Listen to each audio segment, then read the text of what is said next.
আলহামদুলিল্লাহ আজকে সকালে গাছ থেকে মিষ্টি কুমড়া ফুল ছিঁড়ে এনেছি। এনে আজকে এটার মিষ্টি কুমড়া ফুলের বড়া তৈরি করছি দুপুরে লাঞ্চে খাওয়ার জন্য।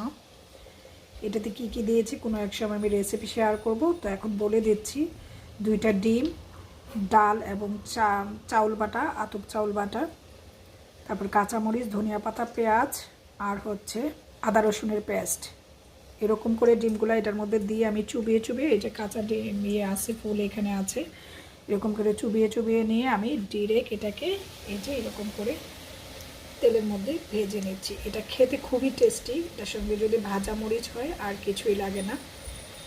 এই যে আমার এগুলো হয়ে আসছে, খুবই টেস্টি। যারা খেয়েছে তারা জানে এটা কী পরিমাণ টেস্টি।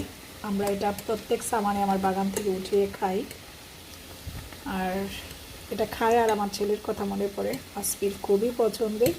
তো এগুলো হয়ে গিয়েছে, এগুলোকে উঠিয়ে নিব। উঠিয়ে নিয়ে আমি পরে বেজে এই যে এগুলা দিয়ে দিব। এখন বাকিগুলা দিয়ে দিচ্ছি। এই যে এরকম করে দিয়ে দিতে হয়।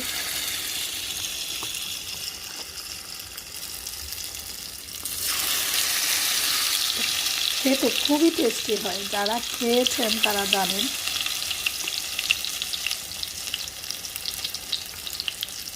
এরকম করে ফুলগুলাকে 2 ভাগ করে নিয়ে ভিতরে এবং উপরে এই যে মাখানো এটা গ্রেভিটা দিয়ে এটা দিয়ে দিতে হয়। এই যে এরকম করে মাঝখান থেকে ফুলটাকে 2 ভাগ করে নিতে হয়।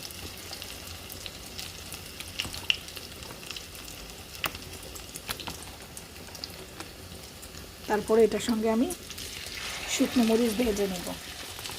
তো এখন এক পাশ হয়ে আসছে, দেন আমি এটাকে উল্টিয়ে দেব আরেক পাশ।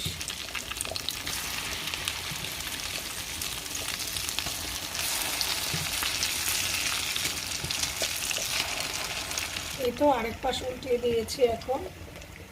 আর এটা ভাজা হলে এটার সঙ্গে আমি শুকনো লাল মরিচ ভেজে নিব। আলহামদুলিল্লাহ, এই তো তৈরি হয়ে গেল খুবই মজার ইংল্যান্ডের মাটিতে আমার নিজের বাগানে মিষ্টি কুমড়ার ফুলের বড়া।